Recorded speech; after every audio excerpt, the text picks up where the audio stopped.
So hello बच्चों, कैसे हो आप सब। आई होप आप सब अच्छे होंगे, सेहतमंद होंगे और पढ़ने के लिए बिल्कुल रेडी होंगे। इससे पहले हमने आपको कराया था एक्सरसाइज चैप्टर 3 का इंट्रोडक्शन। अब हम आपको इस वीडियो में करवाएंगे एक्सरसाइज 3.1। बच्चों प्लीज आप मुझे अपने कमेंट्स के थ्रू बताओ कि आपको मेरा पढ़ाया हुआ कैसा लग रहा है। आपके कमेंट्स के थ्रू मुझे भी अच्छा लगेगा, मुझे भी मोटिवेशन मिलेगा कि मैं कैसा पढ़ा रही हूँ। नाउ अब हम आज स्टार्ट करते हैं exercise 3.1। Question number first. From the pair of linear equation in the following problem and find their solution graphically. क्या बोल रहा है कि इस क्वेश्चन में ये हमें दो लीनियर इक्वेशंस देंगे। आपको पता है लीनियर इक्वेशंस कौन सी होती हैं, इन टू वेरिएबल, और हमें उसको सॉल्व करना है, देन उसका ग्राफ बनाना है। किसी भी बच्चे क्वेश्चन को सॉल्व करने के लिए सबसे पहला हमारा फर्स्ट काम ये होना चाहिए कि हमें क्वेश्चन ध्यान से पढ़ो। अगर आपने क्वेश्चन ध्यान से पढ़ा तो आधा तो आपका जो क्वेश्चन होता है वो जो आपको जो क्वेश्चन का सोल्यूशन करना होता है तो आधा तो आप क्वेश्चन को ध्यान से पढ़ने से ही सॉल्व कर लेते हो। जैसे ये वाला क्वेश्चन में देखो, 10 student of class 10th took part in a mathematical quiz. क्या है कि 10वीं क्लास के 10 स्टूडेंट्स हैं, वो एक मैथ का क्विज हो रहा है, उसमें पार्टिसिपेट कर रहे हैं। कितने बच्चे हैं? 10 बच्चे हैं 10th क्लास के। अब यहीं से आपको आइडिया हो गया कि भाई क्लास होती है, क्लास में स्टूडेंट किससे बनते हैं? कुछ लड़के होते हैं, कुछ लड़कियां होती हैं। तो 10 स्टूडेंट्स बोलने से तो इसका मतलब जो हमारे 10 स्टूडेंट्स हैं उसमें कुछ लड़के हैं, कुछ लड़कियां हैं। आपकी पहली लाइन से ही आपकी एक इक्वेशन बन गई कि x + y = 10। देखो पहली लाइन से आपकी इक्वेशन बन गई x + y = 10। ठीक है। नाउ आगे देखो, if the number of girls is 4 more than the number of boys. क्या है कि जो नंबर ऑफ गर्ल्स हैं वो बॉयज से 4 ज्यादा है। आपको नहीं पता गर्ल्स, इन 10 स्टूडेंट्स में गर्ल कितनी है, बॉयज कितनी है। तो हम इसके लिए हम क्या करते हैं, जब भी हम ऐसे क्वेश्चन को सॉल्व करते हैं तो हम इसे सोल्यूशन के टाइम पे हम बोलते हैं let number of boys = x and number of girls = y। आपने बॉयज को x मान लेना है, गर्ल्स को y मान लेना है। ठीक है। अब क्या कहता है ATQ मतलब होता है अकॉर्डिंग टू क्वेश्चन। जो लड़कियां हैं वो लड़कों से 4 ज्यादा हैं। लड़के कितने हैं? y। आपने लड़कियां कितनी है? y। और वो लड़कों से कितनी ज्यादा है? 4 ज्यादा है। लड़कियां कितनी है? y। वो लड़कों से कितनी ज्यादा है? लड़के x है, लड़कों से 4 ज्यादा है, लड़कों से 4 ज्यादा है। तो आपकी ये सेकंड इक्वेशन बन गई। ठीक है। आई होप सो आपको इक्वेशन नंबर फर्स्ट और इक्वेशन नंबर सेकंड समझ में आएगी कि कैसे बनाई है। अब आपके पास दो इक्वेशन आ गई, x + y = 10 और y = x + 4। ये आपकी दो इक्वेशन आ गई। अब आपको वही जैसे हमने इंट्रोडक्शन वीडियो में करा था, आपको एक ग्राफ बॉक्स बनाना है, उसमें x और y लिखना है, और उसके ऊपर अगर आप इसी इक्वेशन के लिए ग्राफ बना रहे हो तो इस बॉक्स के ऊपर ये इक्वेशन लिख दो। अगर आप इस इक्वेशन के लिए ग्राफ मतलब बॉक्स बना रहे हो तो आप ये वाली इक्वेशन इस बॉक्स के ऊपर लिख दो। ठीक है। अब हम इसमें क्या करते हैं, मैंने इस इक्वेशन को लिख दिया, आप x + y = 10, मैंने इसको लिख दिया। यहाँ पे देखो ये y प्लस हो रहा है, उधर जाके माइनस हो जाएगा, तो x = 10 - y। अब इसकी इक्वेशन में क्या होता है बच्चे, आपने इसमें क्या करना है, सबसे पहले आपको इसमें या तो x की वैल्यू पुट करो या y की वैल्यू पुट करो। हम लोग क्या करते हैं, x = 10 - y, आपने y का वैल्यू 0 पुट करा। आपने इस बॉक्स में फर्स्ट में y का वैल्यू 0 पुट करा। जब आप y की वैल्यू 0 पुट करोगे, 10 में से 0 गया 10, तो x आपका 10 आएगा। ठीक है। ऐसे आपको क्या करना है, x का वैल्यू y की वैल्यू 1 पुट करो। यहाँ पे आप y की वैल्यू 1 पुट करोगे, 10 में से 1 गया 9, तो x की वैल्यू 9 आ जाएगी। ऐसे आप y की वैल्यू 2 पुट करो तो आपकी x की वैल्यू 8 आ जाएगी। आप x की वैल्यू 3 पुट करो, 7 आ जाएगी, और x की वैल्यू 7 पुट करो तो y की वैल्यू 7 पुट करो तो x की वैल्यू 3 आ जाएगी। आई होप आपको समझ में आ गया होगा मैं क्या कर रही हूँ। आप बस एक की वैल्यू पुट करते रहो, अदर वैल्यू आपकी निकलती जाएगी। ठीक है। ऐसे आपको सेम इसमें करना है। हमें क्या है, y = x + 4 है, तो आप क्या करो, ये रहा आपका, आप x की वैल्यू पुट कर लो। x की वैल्यू मैंने सबसे पहले पुट करी 0। जब आप x की वैल्यू 0 पुट करोगे तो y की वैल्यू आपकी 4 आएगी। आप x की वैल्यू 1 पुट करो तो y की वैल्यू आपकी 5 आएगी। अब x की वैल्यू 2 पुट करोगे तो y की वैल्यू आपकी 6 आएगी। आप x की वैल्यू 3 पुट करोगे तो y की वैल्यू आपकी 7 आएगी, और x की वैल्यू 4 पुट करोगे तो y की वैल्यू आपकी 8 आएगी। ठीक है। ये आपका बन गई, ये आपका क्या बोलते हैं, दो बॉक्सेस बन गए। अब बच्चे ध्यान दो बच्चे, एक चीज इसमें देखो, आधा आंसर तो हमारा बॉक्स से निकल जाता है। आप ग्राफ बनाने को बोला तो हमें ग्राफ बनाना पड़ेगा। ये देखो यहाँ पे इस बॉक्स में देखो x आपका 3 है, ठीक है, और y आपका 7 है। इस बॉक्स में भी एक आ गया कि x आपका 3 है, y आपका 7 है। बस आपको यहीं से पता चल गया कि मैम जो मेरा ग्राफ बनेगा वो इंटरसेक्टिंग ग्राफ बनेगा, ठीक है, क्योंकि आपके इस दोनों बॉक्सेस में 2 पॉइंट्स आपके ऐसे हैं जो सेम आ गए, एक्स की वैल्यू भी सेम और वाई की वैल्यू भी सेम, ठीक है, ठीक है। तो अगर आपके दो वो वैल्यू सेम आ गए तो यहीं से आपका निकल जाता है कि जो आपने लड़कों को कितना माना था, लड़कों को माना था मैम हमने बॉयज को माना था एक्स, तो एक्स आ गए हमारे लड़के आ गए 3, और गर्ल्स को माना था हमने वाई, तो लड़के आ गए हमारी 7। यहीं से आपका, और देखो टोटल है भी 7 + 3 10, टोटल है भी 10, तो हमारी यहीं से निकल जाती है नंबर ऑफ बॉयज और नंबर ऑफ गर्ल्स की वैल्यू। बट अब हमें ग्राफ शो करना है, तो ग्राफ कैसे बनाएंगे, देखो अब आपको इसमें क्या देखना होता है कि एक्स मैक्सिमम कितना जा रहा है, मैम एक्स मैक्सिमम जा रहा है मेरा 10, तो हम क्या करेंगे, जब आपकी ये एक्स एक्सिस और वाई एक्सिस स्केल से ड्रॉ करेंगे तो हमें क्या करना है, एक्स की मैक्सिमम वैल्यू मैंने 10 तक ले ली, 10 तक ले ली, ठीक है। अब वाई आप देखो, वाई आपका मैक्सिमम कितना जा रहा है मैम, वाई आपका मैक्सिमम जा रहा है 8 तक, वाई आपका 8 तक जा रहा है, ठीक है, तो हमने वाई की वैल्यू भी हमने 8 तक ले ली। अब देखो इसमें बच्चे कोई एक्स की नेगेटिव वैल्यू है, मैम नहीं है, तो मैंने एक्स की नेगेटिव वैल्यू बहुत कम ली है। और क्या इसमें वाई की कोई नेगेटिव वैल्यू है, मैम वाई की भी नेगेटिव वैल्यू नहीं है, तो मैंने वाई की वैल्यू भी नेगेटिव कम ली है, ठीक है। ग्राफ आप आई होप सो आपको समझ में आ रहा होगा। अब हम क्या करते हैं, सबसे पहले देखो, सबसे पहले आप इस वाले को लेकर चलते हैं। अगर आपका x 10 है तो y आपका 0 है, मैम हमारा x अगर 10 है तो y आपका, देखो x यहाँ पे 10 है तो y आपका यहाँ पे 0, तो एक पॉइंट तो आपका ये आ गया, ठीक है। अगर आपका x 9 है, अगर आपका x 9 है तो y आपका 1 है, ठीक है। अगर आपका x 8 है, x 8 है तो y आपका 2 है यहाँ पे। और अगर x आपका कितना है, x अगर आपका 3 है, x आपका 3 है तो y आपका 7 है, ठीक है, ये 3 और ये 7, ठीक है बच्चे। तो यहाँ पे आप ये पेंसिल से राउंड राउंड करते हुए बाद में स्केल से आप यहाँ पे एक लाइन मार दोगे, ठीक है, ये लाइन मर गई। ये जो आपकी लाइन है ये इस इक्वेशन की लाइन है। अब ये वाली इक्वेशन की हम लाइन मारते हैं, मतलब ड्रॉ करते हैं ग्राफ पे। x अगर आपका 0 है तो y आपका 4 है, x अगर मैम मेरा 0 है तो y मेरा 4 है, एक यहाँ पे। x आपका 1 है तो y आपका 5 है, x अगर मेरा 1 है तो y मेरा 5 है यहाँ पे। x अगर आपका 2 है, x अगर आपका 2 है तो y आपका 6 है, 2 है तो y मेरा 6 है यहाँ पे। x आपका 3 है तो y आपका 7 है, x आपका 3 है तो y आपका 7 है, एक यहाँ पे। और अगर आपका x 4 है तो y 8 है, x 4 है तो y आपका 8 है, ठीक है। एक आपने यहाँ पे मार दी इस तरह के। तो ये जो जहाँ जिस पॉइंट पे ये इंटरसेक्ट करते हैं वही वैल्यू आती है नंबर ऑफ बॉयज और नंबर ऑफ गर्ल्स की। आपने नंबर ऑफ बॉयज इसको माना था, नंबर ऑफ वाई एक्स को माना था, एक्स की वैल्यू आ गई आपकी 3, और नंबर ऑफ गर्ल्स हमने किसको माना था, मैम वाई को माना था, वाई की वैल्यू आ गई आपकी 7। अगर आपको चेक करना है कि मैम मेरा सही आया कि नहीं, देखो अकॉर्डिंग टू द क्वेश्चन दोनों को मिलाकर 10 स्टूडेंट्स थे, तो देखो हमारे भी 10 ही आ रहे हैं, 7 + 3 10। और ये भी बोला था जो क्या बोलते हैं लड़कियां हैं वो लड़कों से 4 ज्यादा है, तो देखो लड़कियां जो हैं वो लड़कों से 4 ज्यादा है, 7 - 3 4, तो लड़कियां जो है वो लड़कों से 4 ज्यादा है। आई होप सो आपको क्वेश्चन नंबर 1 का फर्स्ट पॉइंट समझ में आया होगा। Now come to the next page.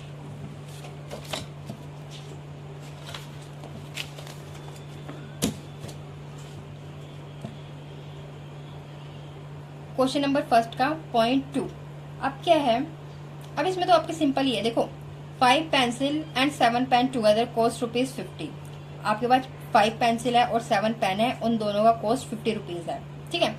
Where has 7 pencil and 5 pen together cost 46। और आपके पास अगर 7 पेन है और 7 पेंसिल और 5 पेन है तो उनकी टोटल की कॉस्ट 46 है, ठीक है। Find the cost of 1 pencil and 1 pen. आपको एक पेन और एक पेंसिल की कॉस्ट निकालनी है, ठीक है। अब हमें कॉस्ट नहीं पता है तो हमने क्या करा, हमने cost of 1 pencil is equal to X और cost of 1 pen is equal to Y, आपने ये मान लिया, ठीक है। अब अकॉर्डिंग टू क्वेश्चन, ATQ का मतलब होता है बच्चे अकॉर्डिंग टू क्वेश्चन।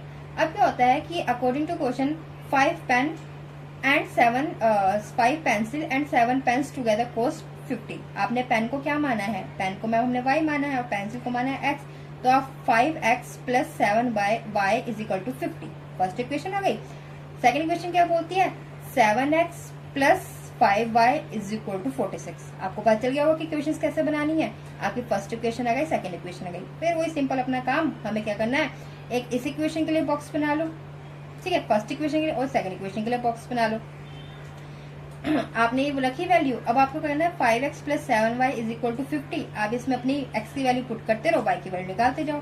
देखो मैंने क्या करा, मैंने x का वैल्यू 3 पुट करा, एक्स की वैल्यू कितनी पुट करा 3, एक्स की वैल्यू हमने यहाँ पे 3 पुट करी, 5 3 = 15 plus 7y is equal to 50। अब यहाँ पे 15 यहाँ पे प्लस हो रहा है तो जगह माइनस हो जाएगा। तो अगर 50 में से 15 गए तो 35 आ जाएगा।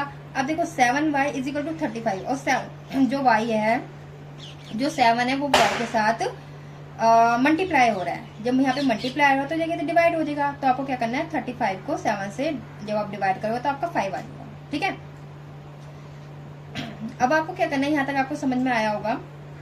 अब हमें क्या करना है कि एक पॉइंट हमने निकाल लिया। सेकंड पॉइंट आपको कि हमें इसी में आप कोई भी क्वेश्चन पुट कर सकते हो। आपको जरूरी है कि आपको हमेशा एक्स की वैल्यू पुट करनी है, वाई की वैल्यू पुट कर सकते हो। मैंने इस बार आप इसमें क्या करा, वाई की वैल्यू 0 पुट करी, 7 को 0 से मल्टीप्लाई करवाया 0 ही आएगा तो 5x इज इक्वल टू 50। अब देखो 5 यहाँ पे मल्टीप्लाई हो रहा है, उधर की डिवाइड हो जाएगा तो x का वैल्यू आपको 10 आ जाएगी। जब हम y की वैल्यू 0 पुट करते हैं तो x की वैल्यू 10 आ जाती है। ठीक है, ऐसे आपको क्या करना है, ऐसी आप अगर x की वैल्यू अगर आप y की वैल्यू 10 पुट करोगे तो x की वैल्यू आपकी -4 आ जाएगी। आप एक आध पॉइंट ऐसे और निकाल सकते हो। ठीक है, अब इस इक्वेशन में आएंगे 7x + 5y is equal to 46। ठीक है, इस केस में हमें क्या करना है, वही मैंने यहाँ पे x की वैल्यू 8 पुट करी। हमने यहाँ पे x की वैल्यू 8 पुट करी। देखो 7 8 = 56 plus 5y is equal to 46। 7 8 = 56 plus 5y is equal to 46। 56 यहाँ पे प्लस देखिए माइनस हो जाएगा। 46 में से 56 दिया 10 आएगा, बड़ी रकम के साथ माइनस रहने से माइनस का आएगा। ठीक है, अब 5 यहाँ पे मल्टीप्लाई हो रहा है, वो जाके डिवाइड हो जाएगा तो x की वैल्यू कितनी आ जाएगी आपकी -2। तो x की वैल्यू कितनी आ गई आपकी -2। ठीक है, ऐसे मैंने अब क्या करा, मैंने y की जगह 5 पुट करा। y की वैल्यू मैंने 5 पुट करी, y की वैल्यू देखो मैंने 5 पुट करी तो x की वैल्यू में कितनी आ जाएगी 5 5 = 25, ये प्लस 25 इधर प्लस हो रहा है, वो जाके -46 में से 5 गया 21 आएगा। तो अब देखो ये 7 यहाँ पे मल्टीप्लाई हो रहा है, उधर की डिवाइड हो जाएगा तो x की वैल्यू आपकी 3 आ जाएगी। ठीक है, जरूरी है कि बच्चे आपका क्या बोलते हैं कि मैम अगर देखो अगर आप x की वैल्यू 0 पुट करोगे तो y आपका 9.2 निकलेगा। तो मतलब आपकी वैल्यू पॉइंट में भी आ सकती है, तो कोई गलत बात नहीं अगर आपकी वैल्यू पॉइंट में है। इसलिए मैंने एक वैल्यू पॉइंट में भी निकाली है। जब आपको प्रॉपर एक ग्राफ पे आप ड्रॉ करते हो तो उसमें हमें 9.2 9.3 9.4 9.5 ऐसे हमें वैल्यूज मिलती हैं। तो कोई आपको इसमें प्रॉब्लम नहीं होगी कि अगर आपका आंसर पॉइंट में भी आ रहा है। तो अगर आपकी वाई की वैल्यू पॉइंट में भी लिख रही है तो नो प्रॉब्लम। बट हम मैक्सिमम यही ट्राई करते हैं, यही कोशिश करते हैं कि हमारा जो भी ग्राफ की वैल्यू है वो पॉइंटों में ना जाए। पर मैंने आपको दिखाने के लिए कि हाँ भाई पॉइंटों में भी लेके आ सकते हो। अगर आपकी आ रही है पॉइंटों में तो आपको ये नहीं सोचना कि मैम मेरी पॉइंटों में आ रही है, आ सकते हो पॉइंटों में वैल्यू, नो प्रॉब्लम। ओके, अब हम बनाते हैं ग्राफ। ग्राफ में क्या होता है देखो बच्चे, अच्छा इसमें भी आपने एक बार नोटिस करो कि मैम ग्राफ का तो ठीक है बट हमें पहले आंसर पता चल गया। कैसे पता चल गया मैम, देखो x की वैल्यू 3 है, y की वैल्यू 5 है इस बॉक्स में, और यहाँ पे भी x की वैल्यू 3 है, y की वैल्यू 5 है। वेरी गुड, तो मैम हमें यहाँ से पता चल गया। देखो आपने माना था पेंसिल की जो एक कोस थी उसको हमने x माना था, तो x की वैल्यू तो हमारे पास पेंसिल की कोस्ट थी 1 पेंसिल की कोस्ट हमारे पास 3 आ गई, और हमने जो पेन की कोस्ट को y माना था तो y की वैल्यू हमारे पास 5 है, तो 1 पेन की कोस्ट हमारे पास 5 रुपीज आ गई। वेरी गुड, पर हमें क्वेश्चन में बोला है ग्राफ बनाने को, तो हम ग्राफ बनाएंगे। ठीक है, वही अब आप इसमें देख सकते हैं मैम एक्स जो आपका x है वो मैक्सिमम कितना जा रहा है, मैम मेरा x मैक्सिमम जा रहा है 10। तो मैंने x की वैल्यू को मैक्सिमम 10 11 तक आप 11 12 तक इंक्रीज कर सकते हो। ठीक है, y आपका मैक्सिमम कितना जा रहा है, मैम y मेरा मैक्सिमम जा रहा है 10, तो मैंने y की वैल्यू 10 तक ले ली। आप 11 12 तक ले सकते हो। ठीक है, ठीक है, उसके बाद क्या होता है आपका x की वैल्यू कोई नेगेटिव जा रही है, हाँ मैम हमारी x की वैल्यू नेगेटिव जा रही है -4, तो आपको x भी एक्सटेंड करना पड़ेगा, और y की वैल्यू भी हमारे में -2 जा रही है तो आपको थोड़ा y भी एक्सटेंड करना पड़ेगा। ठीक है, अब हम पहले बॉक्स से चलते हैं। x अगर आपका 3 है तो y आपका 5 होगा। देखो मैम x अगर हमारा 3 है तो y मेरा 5 होगा, एक पॉइंट तो ये हो गया। ठीक है, अगर x आपका 10 है, x आपका 10 है तो y आपका 0 होगा, एक पॉइंट यहाँ पे हो गया। और अगर x आपका -4 है, x आपका -4 है तो आपका y कितना होगा, y आपका 10 होगा। मतलब यहाँ कहीं पे आपका पॉइंट बनेगा, यहाँ पे पॉइंट बनेगा आपका। ठीक है, मैंने यहाँ पे एक्सटेंड नहीं करा क्योंकि यहाँ पे मेरा फिर यहाँ पे आ जाता है, यहाँ तक लाइन एक्सटेंड हो जाती है, मतलब यहाँ पे आपका एक पॉइंट है यहाँ पे भी आएगा। ठीक है, अब इस वाली लाइन को देख लेते हैं। मतलब एक लाइन आपकी ऐसे बन जाएगी, ऐसे मतलब हमने कौन सी लाइन बनाई थी, ये पहली वाली लाइन हमारी ये वाली बन जाएगी। जब आपका एक्स ये है और ये वाली लाइन जाएगी इस तरह करके जाएगी एक लाइन। ठीक है, अब हमने ये वाले थे, ये वाली लाइन अगर x आपका 8 है तो y आपका -2 है। x अगर मेरा मैम 8 है तो y मेरा -2 है। देखो x 8 है तो y की वैल्यू -2, एक पॉइंट आपका ये बन गया। अगर आपका x 3 है तो तो y हमारा 5 है, तो ये हो गया 1 पॉइंट। और अगर आपका x 0 है तो y मेरा 9.2 है। 9 से जस्ट थोड़ा सा ऊपर 9.2 यहाँ पे, तो एक लाइन आपकी ये हो गई। ठीक है, जिस पॉइंट पे इंटरसेक्ट कर रही है वही आपकी आंसर है, मतलब कॉस्ट ऑफ 1 पेंसिल और cost of 1 pen. Cost of 1 pencil आपकी x है, कॉस्ट ऑफ 1 पेन आपकी x है तो वो 3 होगी। कॉस्ट ऑफ 1 पेंसिल आपको x माना तो वो 3 होगा। कॉस्ट ऑफ 1 पेन आपकी y थी तो वो 5 हो गई। ठीक है, तो पहला x होता है, दूसरा y होता है। आई होप सो आपको क्वेश्चन नंबर फर्स्ट का सेकंड पॉइंट भी समझ में आ गया होगा। Now come to the next page. अब क्वेश्चन नंबर 2 करते हैं। क्वेश्चन नंबर 2 क्या बोल रखा है, ऑन कंपेयरिंग द रेशियो। आपको पता ही है लीनियर इक्वेशन इन 2 वेरिएबल में हमने आपको इंट्रोडक्शन वीडियो में करवाया था हम कैसे कंपैरिजन करते हैं। a1 अपॉन में a2, b1 अपॉन में b2 एंड c1 अपॉन में c2।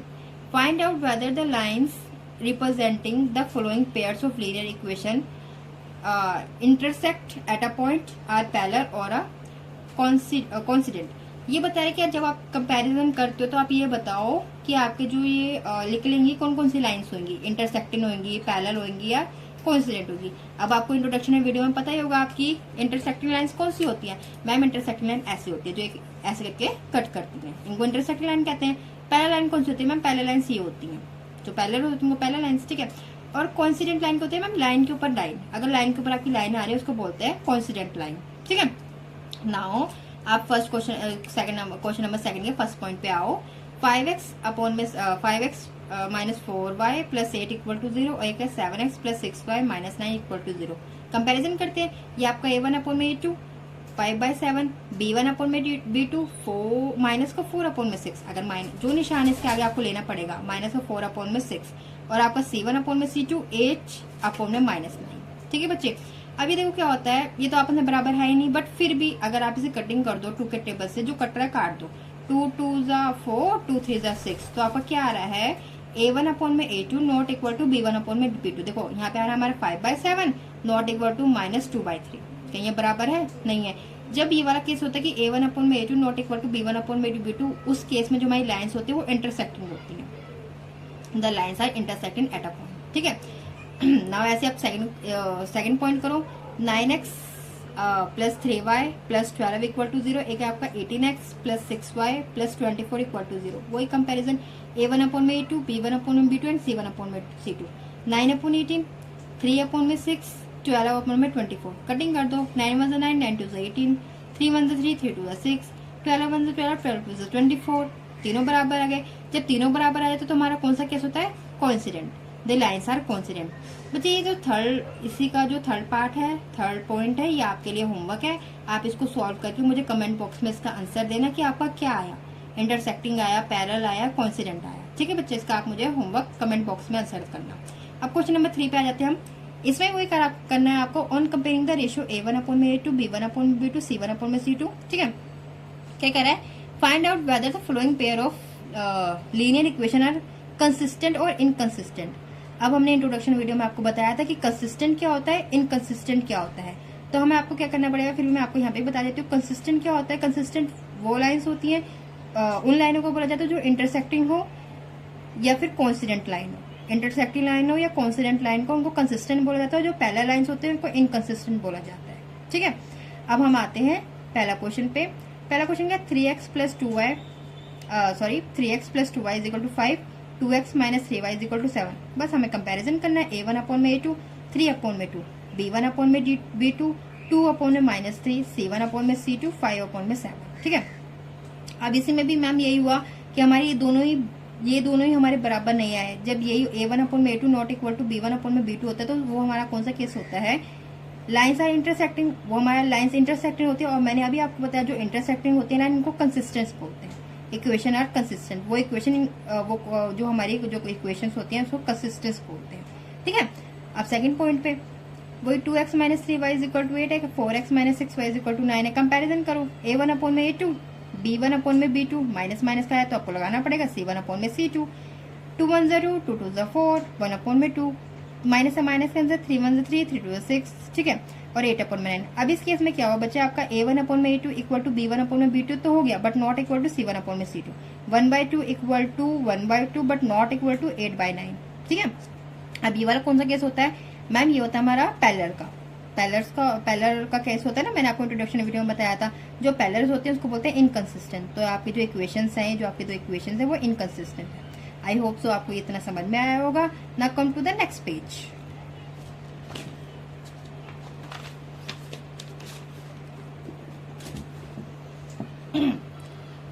ये वाला क्वेश्चन बच्चे थोड़ा ट्रिकी था। इसमें क्या था, इसमें पहले हमें इक्वेशन जो दे रखी है वो फ्रैक्शन में दे रखी है।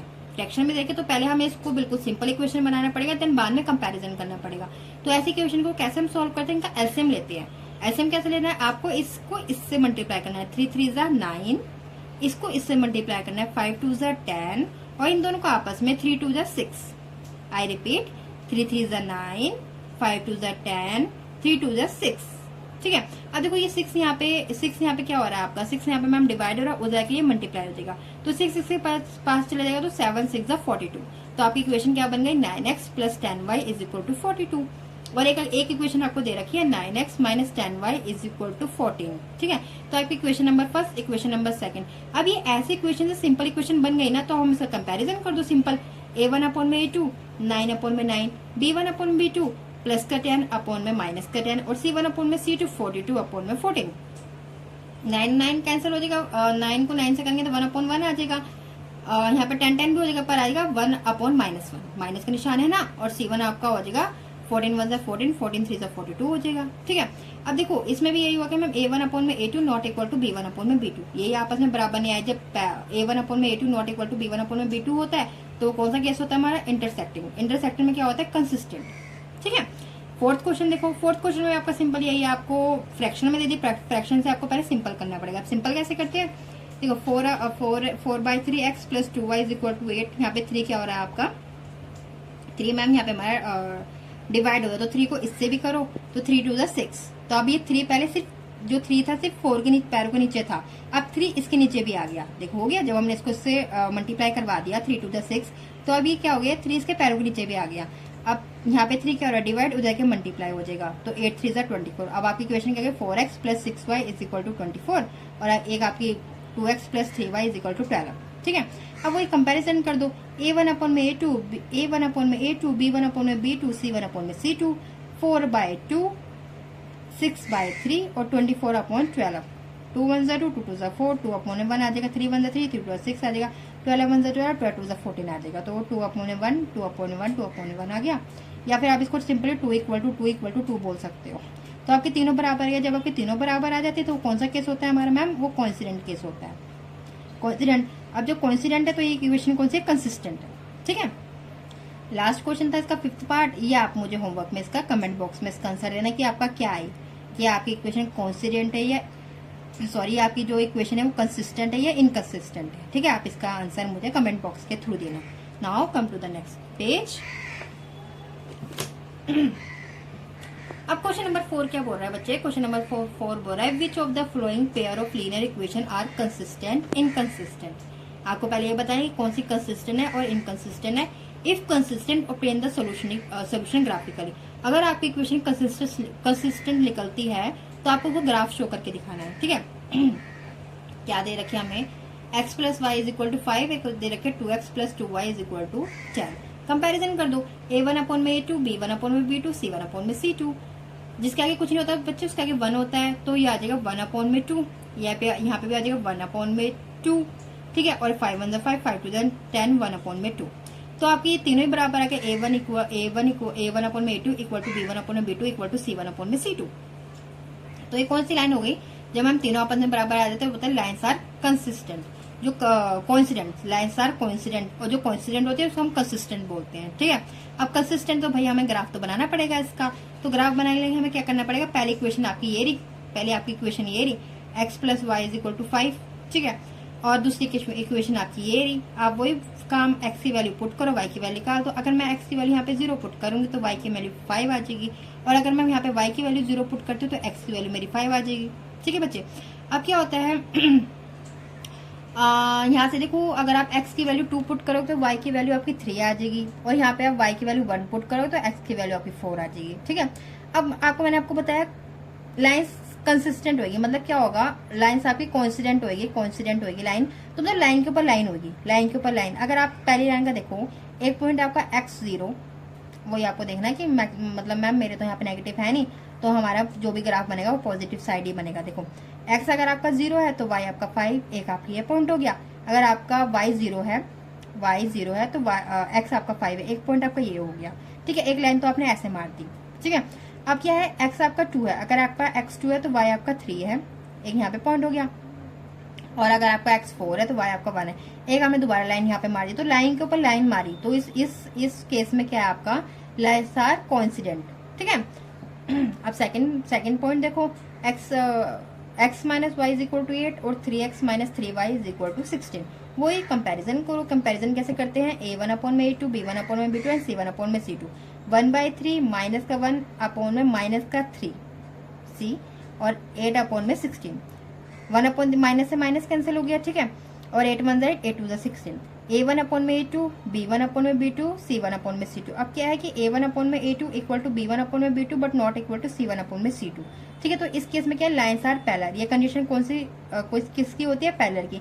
अब जो पैरेलल लाइन होती है वो इनकंसिस्टेंट होती है। अब जो इनकंसिस्टेंट को तो हमें ग्राफ बनाने को बोला नहीं है, तो हम इसका ग्राफ नहीं बनाएंगे। ठीक है, थर्ड पार्ट है बच्चा, ये थर्ड पार्ट है और ये फोर्थ पार्ट है। ठीक है, ये दो पार्ट आपके लिए होमवर्क है। आप ये अपनी कॉपी में बना, आप मुझे ये कमेंट्स के थ्रू बताना कि आपका ये कंसिस्टेंट आया या इनकंसिस्टेंट आया।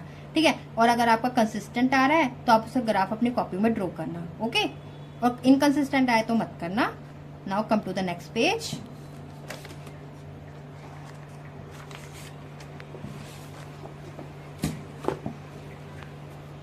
देखो बच्चे, question number 5, half the perimeter of a rectangular garden whose length is 4 meter more than its width is 36 meter.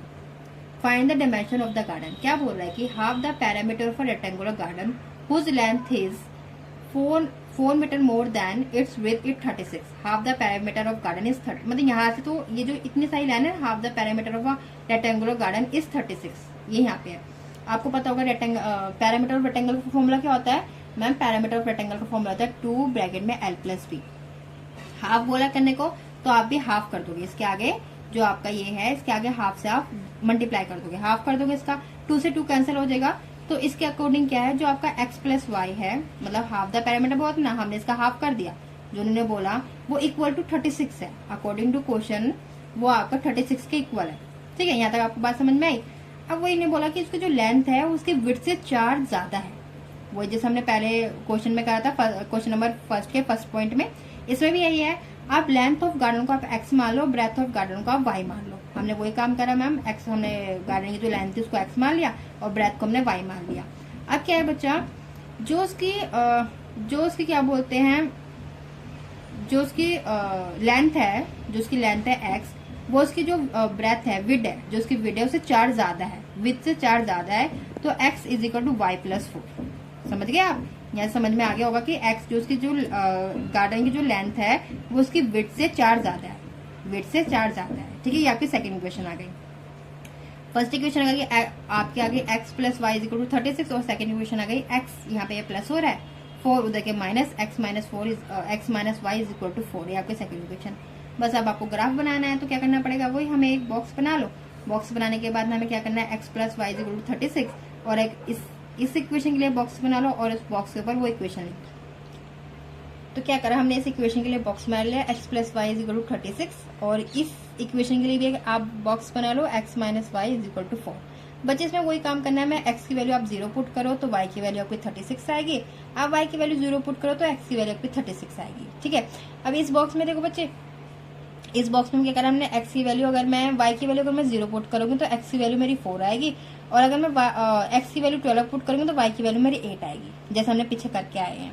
अब आपको देखो वही, अच्छा एक बात आपने नोटिस करी होगी मैम, जो इस बॉक्स में जितने भी हमारे नंबर्स आ रहे हैं वो सब ऐसे नंबर आए जो 4 के टेबल में आते हैं। यस, 4 के टेबल में सारे नंबर आते हैं। तो इस बार जो मैंने गैप लिया वो इसमें 4 का लिया, जो ग्राफ में मैंने इस बार गैप लिया है वो 4 का लिया है। देखो x मैक्सिमम कितना है आपका मैम, x मैक्सिमम है मेरा 36, तो मैंने 4 का टेबल ले लिया 0 से, 4 1 4, 4 2 8, 4 3 4 4 60, 4 5 20, 4 6 4 7 28, 4 32, 4 9 36, 4 10 40, पूरा आपने 4 का गैप ले लिया। ठीक है, यहाँ पे भी आप ऐसा करो 4 का गैप ले लो, क्योंकि मैम हमारा y भी हमारा 36 तक आ रहा है, तो यहाँ पे भी आप पूरा 40 तक का गैप ले लो। अब देखो पहले में देखो आपका अगर x आपका 0 है मैम, अगर x हमारा 0 है तो y हमारा x हमारा 0 तो y हमारा 36 होगा, ठीक है। और अगर आपका x 36 है तो y आपका 0 होगा। पहला पॉइंट ये और ये, यहाँ पे आप स्केल से लाइन मार दो, ठीक है। उसके बाद क्या होगा, अगर आपका x 4 है, अगर आपका x 4 है तो y मेरा 0 आएगा, x 4 है तो y 0, यहीं पे पॉइंट बन जाएगा। और अगर आपका x 12 है तो y मेरा 8 आएगा। ये पॉइंट आपको ये दो आए। पर देखो बच्चे, जब आप ये वाली लाइन मार दोगे और ये वाली लाइन जब आप ऐसे करके मारोगे तो एक पॉइंट ऐसा आएगा कि ये वाली लाइन इस वाली लाइन को इंटरसेक्ट करके चली जाएगी। देखो इंटरसेक्ट पॉइंट यहाँ पे निकला नहीं हमारा, वो अगर आप आगे वैल्यू पुट करते तो निकल जाता। बट मैं आपको एक बात बता रही हूँ, जब आपने ये वाली लाइन तो एक मार दी थी, ये तो हमारी इस इक्वेशन से मर गई थी। बट आप जब ये वाली लाइन मारोगे, इस 2 पॉइंट से भी ये वाली लाइन मारोगे तो आप यहीं तक मार के थोड़ी छोड़ दोगे, आप यहाँ पे स्केल रख के तब मारोगे लाइन, तो ये वाली लाइन इस लाइन को यहाँ पे इंटरसेक्ट कर देगी। बस क्या हुआ, इस पॉइंट पे इस लाइन ने इसको इंटरसेक्ट कर दिया। कौन से पॉइंट पे इंटरसेक्ट करा मैम, जिस केस में हमारा जो x है वो हमारा 20 है और जो हमारा y है वो हमारा 16 है। बस आ गया। आपने लेंथ को क्या माना था मैम, लेंथ को हमने x माना था तो लेंथ आ गई हमारी 20, और y को हमने क्या माना था मैम, y को हमने ब्रेथ माना था, ब्रेथ आ गई हमारी 16। जो आपकी लेंथ है वो आपकी x थी, लेंथ आ गया आपकी 20 मीटर, जो आपकी ब्रेथ है हमने उसको y माना था, ब्रेथ आ गया आपकी 60 मीटर। आई होप सो आपको क्वेश्चन नंबर 5 समझ में आया होगा। Now come to the question number 6। Question number 6 में क्या बोला बच्चे, given the linear equation 2x plus 3y minus 8 equal to 0, write another linear equation in 2 variable such that the geometrical representation of the pair so formed is। क्या है कह रहा है question, देखो क्वेश्चन क्या कह रहा है कि एक इक्वेशन तो हमने आपको दे दी, लीनियर इक्वेशन 2 वेरिएबल, एक तो हमने आपको दे दी, एक आप अपनी तरफ से खुद से बनाओ जिससे हमें जो हमने ग्राफिकल रिप्रेजेंटेशन करी थी उसका रेशियो, जो हम रेशियो से निकालते हैं A1/A2, उससे हमें पता चले कि इंटरसेक्टिंग केस, एक जब आप इक्वेशन बनाओ उससे हमारा इंटरसेक्टिंग केस निकला है, जब आप दूसरी इक्वेशन बनाओ उससे हमारी पैरेलल लाइंस का केस निकला है, और जब तीसरी इक्वेशन बनाओ उससे हमारा कोइंसिडेंट लाइन का केस निकला है, ठीक है। Now come to the next page.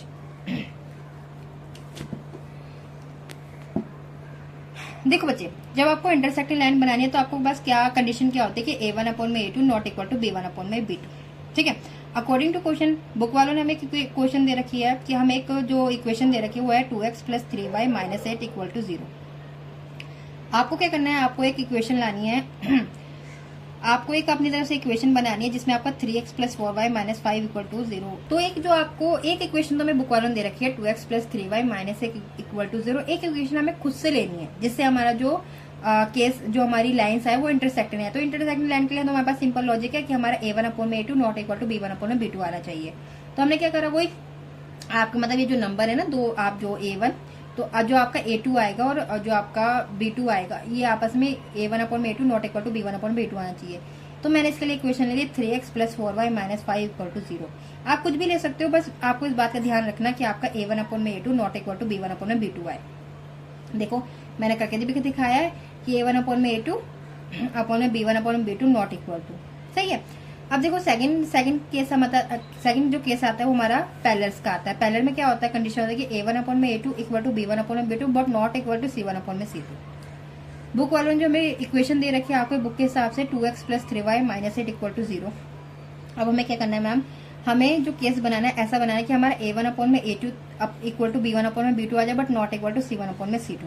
तो मैंने क्या करा, मैंने इसका दुगना ले लिया, 2 का डबल 4, 3 का डबल 6। तो देखो A1/A2 2/4, B1/B2 3/6, C1/C2 -8/-5। ऐसा करने से मेरा A1/A2 इक्वल टू, ऐसा करने से मेरा A1/A2 इक्वल टू B1/B2 आ गया but not equal to C1/C2, ठीक है। अब लास्ट केस हमारा क्या, आपको कोइंसिडेंट लाइन शो करके दिखानी है। तो इसमें क्या होता है, हमारा A1/A2 equal to B1/B2 equal to C1/C2 इसके हिसाब से। तो हमारा अकॉर्डिंग टू क्वेश्चन हमें जो इक्वेशन हमें अकॉर्डिंग टू क्वेश्चन हमें इक्वेशन मिल रखी है, तो हम इसका क्या कर सकते हैं, डबल कर देते हैं। 2 का डबल 4, 3 का डबल 6 और 8 का डबल 16। हमने वही करा, A1/A2 2/4, B1/B2 3/6 और C1/C2 -8/-16।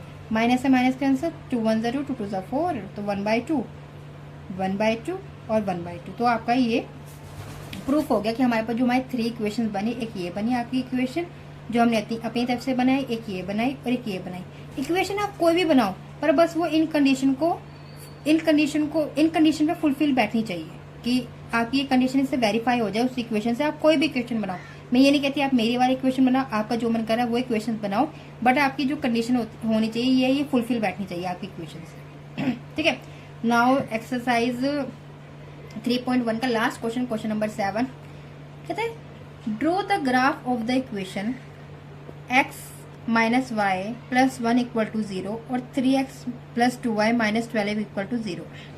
Determine the coordinate of the vertex of the triangle formed by these lines and this x-axis and shade the triangle region। देखो एक ही क्वेश्चन में बहुत कुछ करने को बोला है, तो सबसे पहले जो पहला बोला है, पहली लाइन बोला है, हम वो करते हैं कि हमें क्वेश्चन है हमें 2 वेरिएबल्स की इक्वेशन दे रखी है। एक दे रखी है x minus y plus 1 equal to 0, एक दे रखी है 3x plus 2y minus 12 equal to 0। सबसे पहले आपको क्या करना है, इनके वही बॉक्स बना लो, x की वैल्यू पुट करते जाओ, y की वैल्यू निकालते जाओ। जैसे हमने क्या करा, ये हमारी फर्स्ट इक्वेशन, यहाँ पे प्लस हो रहा है इसके माइनस, मैंने एक इक्वेशन को ऐसा बना लिया, और यहाँ पे ये माइनस हो रहा है जाके प्लस। ठीक है। अब आप क्या करो, आप x की वैल्यू पुट करते जाओ। जैसे मैंने x की वैल्यू 0 पुट करी तो y की वैल्यू मेरी 1 आ गई, y की वैल्यू सॉरी यहाँ पे 1 आ गई। और अगर मैं y की वैल्यू 0 पुट करती हूँ तो x की वैल्यू आ जाएगी मेरी -1। ठीक है। एक तो आपका ये बॉक्स बन गया इस इक्वेशन का, और इस इक्वेशन के लिए भी हम क्या करते हैं, अगर मैं x की वैल्यू 0 पुट करती हूँ, इस इक्वेशन में x की वैल्यू 0 पुट करती हूँ तो y की वैल्यू मेरी 6 आ रही है। ठीक है।